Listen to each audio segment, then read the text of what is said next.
Hey everyone, today I'm with Eric Andrews and we're going to ask him a few questions about how to get started in your real estate career, especially as a young person in North Carolina. So let's go all the way back to the beginning. If you were a young person today, Thanks, that's good.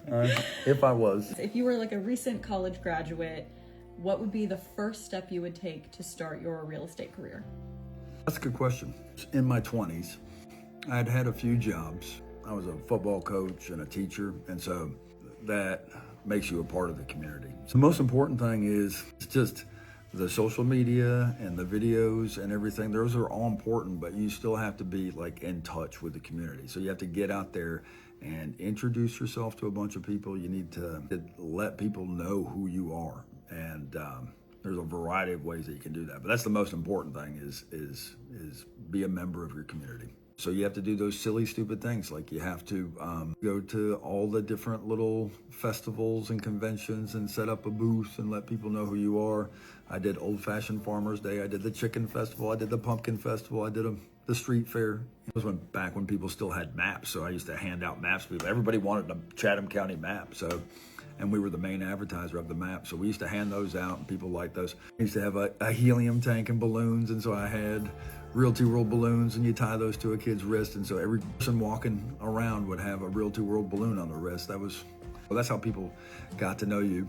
Service, like you need to sign up for stuff. Okay, as far as getting your real estate license and actually entering the field and the career, do you have any recommendations or suggestions for places or things that people can do? So first of all, there's several different schools that you can go to, and you can either take your classes at night, or you can take your classes on the weekends, or you can take your classes a couple days a week.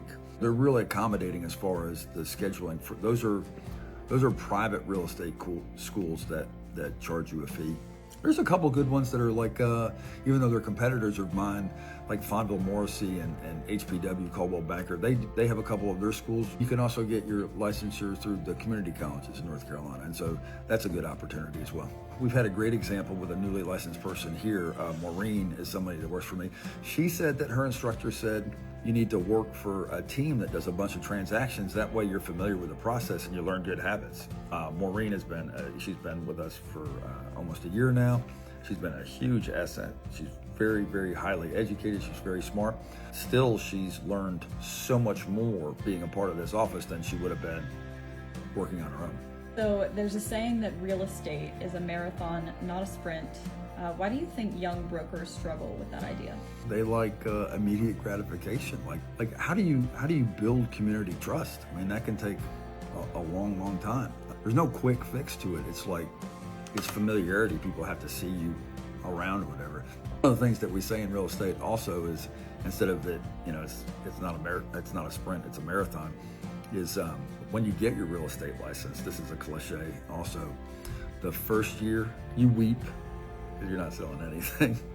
The second year you creep, and the third year you reap. So that means people are starting to get to know you and you're becoming familiar or whatever. So one of the classic cliches in real estate, it takes 3 years to get established. Is there anything specifically that keeps you motivated to show up every day and do your job? Yeah, money, bills.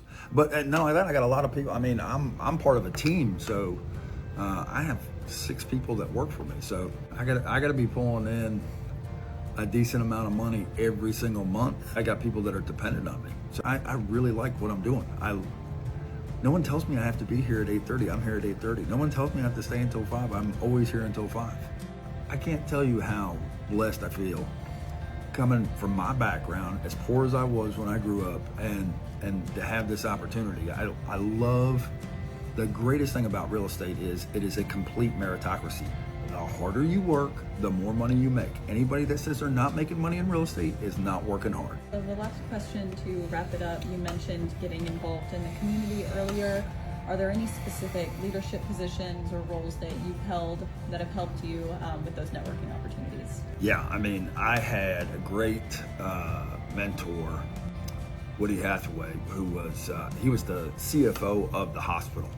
He was on the United Way board, and he said, okay, you're gonna be our next president. And I thought I was way too young, and I thought that was way too much responsibility, but he was a great mentor to me. United Way was something that I learned so much about the county through the United Way. So that gave me a lot of legitimacy in the county. Like, the biggest thing that I would recommend is don't just sign up for something that you're not passionate about. I mean, if you like soccer, then be a part of the soccer board. Or if you like, arts, be a part of the arts board. Like, don't just do it for doing it. Do something that where you feel as though you can give back, because that way, if you want to be a part of the community, you got to be a part of it.